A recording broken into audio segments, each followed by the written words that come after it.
വയനാട് മാനന്തവാടിയിലെ എരുമത്തെരുവിൽ കാറിൽ തീ കൊളുത്തി കുടുംബത്തിന്റെ ആത്മഹത്യാ ശ്രമം. സംഭവത്തിൽ കണ്ണൂർ തലശ്ശേരി സ്വദേശി സജീർ മരിച്ചു. 42 വയസ്സായിരുന്നു. പൊള്ളലേറ്റ ഭാര്യ നജ്മുനീസ ആശുപത്രിയിൽ ചികിത്സയിൽ. ഇന്നലെ രാത്രി 11:30യോടെയായിരുന്നു സംഭവം. ഫയർഫോഴ്സ് എത്തി തീയണച്ചാണ് സജീറിന്റെ മൃതദേഹം പുറത്തെടുത്തത്. മൃതദേഹം മാനന്തവാടി മെഡിക്കൽ കോളേജ് ആശുപത്രി മോർച്ചറിയിലേക്ക് മാറ്റി. കുടുംബം വാഹനത്തിലിരിക്കെ പെട്രോൾ ഒഴിച്ച് സജീർ തീ കൊളുത്തുകയായിരുന്നുവെന്നാണ് സൂചന. ഫയർഫോഴ്സ് സ്ഥലത്തെത്തിയാണ് പൊള്ളലേറ്റവരെ പുറത്തെടുത്തത്. വാഹനത്തിന്റെ പിൻസീറ്റിൽ നിന്ന് ഇവരുടെ 3 കുട്ടികളെ രക്ഷപ്പെടുത്തി. പരിക്കേറ്റ 2.5 വയസ്സുള്ള കുട്ടിയെ ആശുപത്രിയിൽ പ്രവേശിപ്പിച്ചു. പോണ്ടിച്ചേരി രജിസ്ട്രേഷനുള്ള കാറിനാണ് തീപിടിച്ചത്. മരണകാരണം വ്യക്തമാക്കുന്ന സജീറിന്റെ വീഡിയോയും പുറത്തു വന്നിട്ടുണ്ട്. പെട്രോൾ സൂക്ഷിച്ച 2 ക്യാനുകൾ വാഹനത്തിനകത്ത് കണ്ടെത്തി. സജീർ കാറിനുള്ളിൽ പെട്രോൾ ഒഴിച്ച് തീ കൊളുത്തുകയായിരുന്നു എന്നാണ് പ്രാഥമിക വിവരം. കുടുംബത്തെ സാമ്പത്തിക പ്രശ്നങ്ങൾ അലട്ടിയിരുന്നു. ആത്മഹത്യ ചെയ്യുന്നതിന് മുമ്പ് സജീർ റെക്കോർഡ് ചെയ്ത വീഡിയോ പുറത്തുവന്ന് ഈ വീഡിയോയിൽ സാമ്പത്തിക പ്രശ്നങ്ങൾ ഉണ്ടായിരുന്നുവെന്നാണ് പറയുന്നത്. സംഭവത്തിൽ പോലീസ് അന്വേഷണം തുടങ്ങി. നടൻ മണിയമ്പിള്ള രാജു ഓടിച്ച കാറിടിച്ചു ബൈക്ക് യാത്രക്കാരായ യുവാക്കൾക്ക് സാരമായ പരിക്ക്. സംഭവവുമായി ബന്ധപ്പെട്ട് നടൻ അറസ്റ്റിൽ. രാത്രി ട്രിവാൻഡ്രം ക്ലബിന് മുന്നിൽ വെച്ചായിരുന്നു അപകടം. ബൈക്ക് യാത്രക്കാരായ വേദിത്, കൃഷ്ണ, സൂരജ് എന്നിവർക്കായിരുന്നു അപകടം. ഇവരെ ആശുപത്രിയിൽ പ്രവേശിച്ചു. അപകടത്തിൽ പരിക്കേറ്റ യുവാക്കളിൽ വേദിതിന്റെ കാലുകൾ ഒടിഞ്ഞു. സൂരജിന്റെ നട്ടലിന് പരിക്കുണ്ട്. ഒരാൾ കിംസ് ആശുപത്രിയിലും ഒരാൾ എസ് മെഡിസിറ്റി ആശുപത്രിയിൽ ചികിത്സയിലാണ്. ഇന്നലെ രാത്രി 10 മണിയോടെ ട്രിവാൻഡ്രം ക്ലബിന് മുന്നിൽ വെച്ചാണ് മണിയമ്പിള്ള രാജു ഓടിച്ച കാറിൽ ബൈക്ക് ഇടിച്ച് അപകടമുണ്ടായത്. ഒരു ചടങ്ങ് കഴിഞ്ഞ് പുറത്തേക്ക് വരികയായിരുന്ന മണിയമ്പിള്ള രാജുവിന്റെ കാറിന്റെ പിന്നിലേക്ക് വളരെ വേഗത്തിൽ വന്ന ബൈക്ക് ഇടിക്കുകയായിരുന്നു. L01CJ04 നമ്പറുള്ള കാറാണ് അപകടമുണ്ടാക്കിയത്. വാഹനത്തിന്റെ ഉടമ സുധീർ കുമാർ രാജു എന്നാണ് രജിസ്ട്രേഷൻ രേഖ. ഇത് നടന്റെ യഥാർത്ഥ പേരാണെന്ന് പോലീസ് പറഞ്ഞു. അതേസമയം വാഹനം നിർത്താതെ പോയത് തനിക്ക് ഭയം കൊണ്ടായിരുന്നു എന്നാണ് മണിയമ്പിള്ള രാജു പറഞ്ഞത്. പോലീസ് സ്റ്റേഷനിൽ ഹാജരായ അദ്ദേഹത്തിന്റെ അറസ്റ്റ് രേഖപ്പെടുത്തി. ബലാത്സംഗ കേസുകളിലെ പ്രതിയായ പാലക്കാട് MLA രാഹുൽ മാങ്കൂട്ടത്തിലെ വിശ്വസ്തൻ ഫെന്നി നൈനാനും MLA അനുകൂലികളായ സൈബർ സംഘങ്ങൾക്കുമെതിരെ പ്രിയങ്ക ഗാന്ധി, ദീപാദാസ് മുൻഷി, അൽക്ക ലാംബ, ജബി മേത്ര എന്നിവർക്ക് പരാതി നൽകി. 3ാമത്തെ കേസിലെ അതിജീവിത. ഇമെയിൽ വഴിയാണ് പരാതി. കേസുകൾ കോടതിയുടെ പരിഗണനയിലിരിക്കെ ഫെന്നി നൈനാൻ ഉൾപ്പെടെയുള്ളവർ വ്യക്തിഹത്യ ചെയ്യാനും ഭീഷണിപ്പെടുത്താനും ശ്രമിക്കുകയാണെന്നാണ് പരാതി. സൈബർ സെല്ലിന് ഉന്നത പോലീസ് ഉദ്യോഗസ്ഥർക്കും അതിജീവിത പരാതി കൈമാറി. സ്വകാര്യ ചാറ്റുകളും ചിത്രങ്ങളും സമൂഹ മാധ്യമങ്ങളിലൂടെ പ്രചരിപ്പിക്കുന്നത് ഇരകളെ മാനസികമായി തകർക്കാനും കേസിനെ അട്ടിമറിക്കാനുമുള്ള ബോധപൂർവമായ ശ്രമമാണെന്ന് പരാതിക്കാരി ആരോപിച്ചു. രാഹുൽ മാങ്കൂട്ടത്തിനെതിരെ കോൺഗ്രസ് നേതൃത്വം പ്രതീകാത്മക നടപടി മാത്രമാണ് സ്വീകരിച്ചത്. ഇപ്പോഴും പാർട്ടി അനുഭാവികളായ സമൂഹ മാധ്യമ ഹാൻഡിലുകൾ വഴി പ്രതിക്ക് അനുകൂലമായ പ്രചാരണങ്ങളുണ്ട്. ഫെന്നി നൈനാൻ അതിജീവിതമാരെ മോശക്കാരായി ചിത്രീകരിക്കാനും അവരെ നിശബ്ദരാക്കാനും നേതൃത്വം നൽകുന്നുവെന്നും പരാതി. അതീവ അപകടകരമായ അവസ്ഥയിലുള്ള വൈറ്റില സിൽവർ സാൻഡ് ഐലൻഡിലെ ആർമി ടവറിൽ നിന്ന് മാറി താമസിക്കാൻ ഏക താമസക്കാരനായ റിട്ടയർ കേണൽ സിബി ജോർജിന് ഹൈക്കോടതിയുടെ അനുമതി. സിബി ജോർജിന് നൽകാനുള്ള ബാക്കി 3 മാസത്തെ വാടകയും മാസം 35,000 രൂപ വീതം വീട് മാറുന്നതിനുള്ള 30,000 രൂപയും 2 ആഴ്ചയ്ക്കകം നൽകണം. കോടതി നിർദ്ദേശം പാലിച്ചില്ലെങ്കിൽ ജില്ലാ കളക്ടർ നേരിട്ട് ഹാജരാകണം.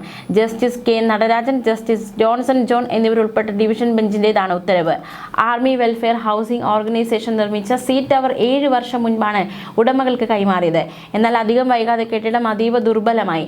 കെട്ടിടം എപ്പോൾ വേണമെങ്കിലും തകർന്നു വീഴാമെന്നും അടിയന്തരമായി ഒഴിപ്പിക്കണമെന്നും ദുരന്ത നിവാരണ അതോറിറ്റി നേരത്തെ ഉത്തരവിട്ടിരുന്നു. യുവനടി അഞ്ജു കൃഷ്ണ അടക്കം 8 പേർ ലഹരി ഉൽപ്പന്നങ്ങളുമായി ചെന്നൈയിൽ പിടിയിൽ.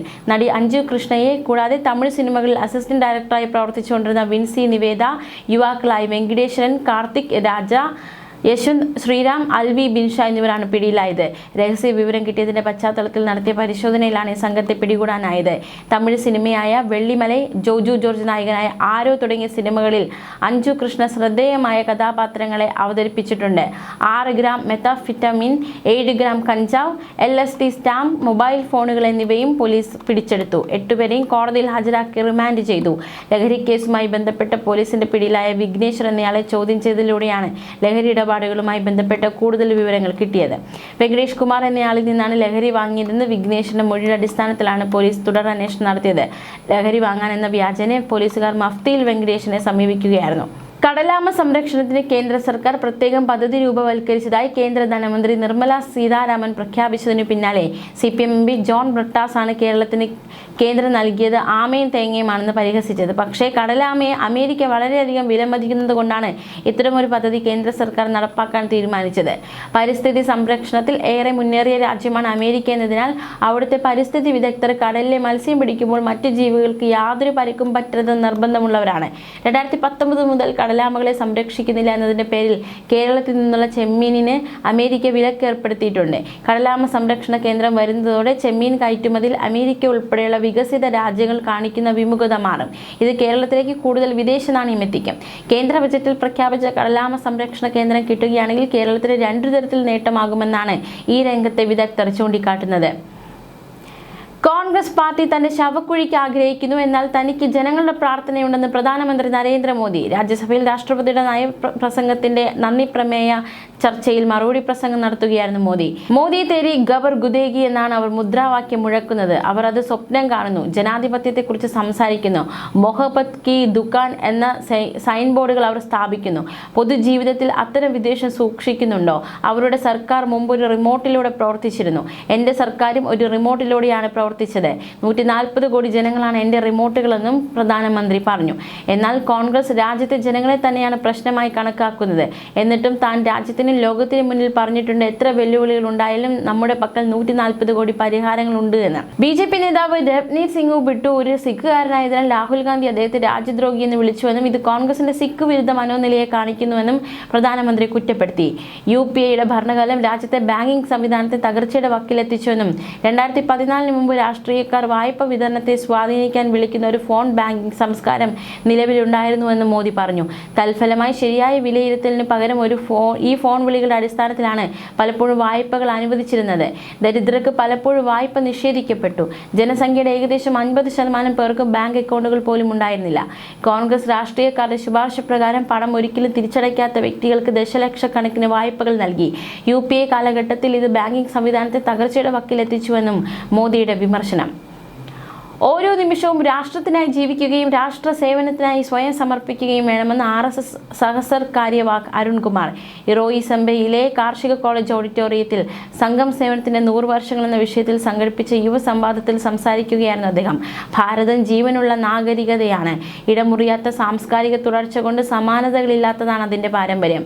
ആയിരക്കണക്കിന് വർഷത്തെ ഈ സാംസ്കാരിക യാത്രയിലൂടെ ആഴത്തിൽ വേരോടിയ സാമൂഹിക ബോധമാണ് നമ്മുടെ ഭരണഘടനയുടെ അടിവേരെന്ന് അരുൺകുമാർ പറഞ്ഞു. മലദൂരത്തിൽ 8 ഇഞ്ച് നീളമുള്ള പീരങ്കി ഉണ്ടയുമായി 24-കാരൻ ചികിത്സ തേടിയെത്തി. ഫ്രാൻസിലെ ടൗളൂസിലുള്ള റെങ്കൂവിൻ ആശുപത്രിയിലാണ് സംഭവം. കടുത്ത ശാരീരിക അസ്വസ്ഥതകളുമായിട്ടാണ് യുവാവിനെ ആശുപത്രിയിൽ പ്രവേശിപ്പിച്ചത്. പിന്നാലെ ഇയാളെ അടിയന്തര ശസ്ത്രക്രിയയ്ക്ക് വിധേയനാക്കുകയായിരുന്നു. പരിശോധന സമയത്താണ് ഡോക്ടർമാർ നടുങ്ങിയത്. ശരീരത്തിനുള്ളിൽ കണ്ടത് 1-ാം ലോക മഹായുദ്ധകാലത്തെ വീര്യമേറിയ സ്ഫോടക വസ്തുവാണെന്ന് തിരിച്ചറിഞ്ഞതോടെ ഡോക്ടർമാർ ബന്ധപ്പെട്ടവരെ വിവരം അറിയിച്ചു. പീരങ്കി ഉണ്ട പൊട്ടിത്തെറിക്കാൻ സാധ്യതയുണ്ടെന്ന ഭീതിയെ തുടർന്ന് ആശുപത്രിയുടെ ഒരു ഭാഗം ഉടൻ തന്നെ ഒഴിപ്പിച്ചതായും റിപ്പോർട്ടുകൾ സൂചിപ്പിക്കുന്നു. സുരക്ഷാ മുൻകരുതലിന്റെ ഭാഗമായി ഫയർഫോഴ്സും ബോംബ് സ്ക്വാഡും സ്ഥലത്തെത്തി. പിന്നാലെ ബോംബ് സ്ക്വാഡ് നടത്തിയ പരിശോധനയിൽ സ്ഫോടക വസ്തുക്കളിൽ നിന്ന് അപകട സാധ്യതയില്ലെന്ന് കണ്ടെത്തിയതോടെ അത് സുരക്ഷിതമായി നീക്കം ചെയ്യുകയായിരുന്നു. ഭാരതം ക്രൂഡ് ഓയിൽ ഇറക്കുമതി ചെയ്യുന്നത് സംബന്ധിച്ച് പ്രചരിക്കുന്ന വിമർശനങ്ങൾ അടിസ്ഥാനമില്ലാത്തതും കാര്യം അറിയാതെയുള്ളതുമാണെന്ന് നിരീക്ഷിക്കപ്പെടുന്നു. ഭാരതത്തിന് ഏത് രാജ്യത്ത് നിന്നും ഇന്ധനം ഇറക്കുമതിക്ക് അവകാശമുണ്ടെന്ന് റഷ്യയുടെ വിശദീകരണം. ഏത് രാജ്യത്തു നിന്ന് എണ്ണ വാങ്ങാനും ഭാരതത്തിന് സ്വാതന്ത്ര്യമുണ്ട്. ക്രൂഡ് ഓയിൽ വിതരണക്കാരെ വൈവിധ്യവൽക്കരിക്കാനുള്ള തീരുമാനത്തിൽ പുതിയതായി ഒന്നുമില്ലെന്നും ക്രെംലിൻ വ്യക്തമാക്കി. പ്രധാനമന്ത്രി നരേന്ദ്രമോദി റഷ്യൻ എണ്ണ വാങ്ങുന്നത് നിർത്താൻ സമ്മതിച്ചുവെന്ന അവകാശവാദത്തോടെ US പ്രസിഡന്റ് ഡൊണാൾഡ് ട്രംപ് ഭാരത-US വ്യാപാര കരാർ പ്രഖ്യാപിച്ചതിന് പിന്നാലെയാണ് ക്രെംലിൻ ഇക്കാര്യം വ്യക്തമാക്കിയത്. ഇന്ത്യയും അമേരിക്കയും തമ്മിലുള്ള വ്യാപാര കരാർ പ്രഖ്യാപിച്ചതിന് ശേഷം ഇന്ത്യ റഷ്യൻ എണ്ണ വാങ്ങുന്നത് സംബന്ധിച്ച് മോസ്കോ പ്രസ്താവന പുറപ്പെടുവിച്ചു. ഏത് രാജ്യത്തു നിന്നും എണ്ണ വാങ്ങാൻ ഇന്ത്യക്ക് സ്വാതന്ത്ര്യമുണ്ടെന്ന് ക്രെംലിൻ വ്യക്തമാക്കി.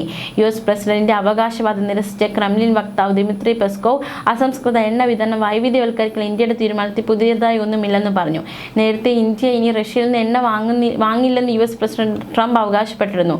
എന്നാൽ ഇന്ത്യക്ക് എണ്ണയും പെട്രോളിയം ഉൽപ്പന്നങ്ങളും വിതരണം ചെയ്യുന്ന ഒരേയൊരു രാജ്യം റഷ്യയല്ലെന്നും ഒരിക്കലും അങ്ങനെ ആയിരുന്നിട്ടില്ലെന്നും ക്രെംലിൻ വക്താവ് വ്യക്തമാക്കി.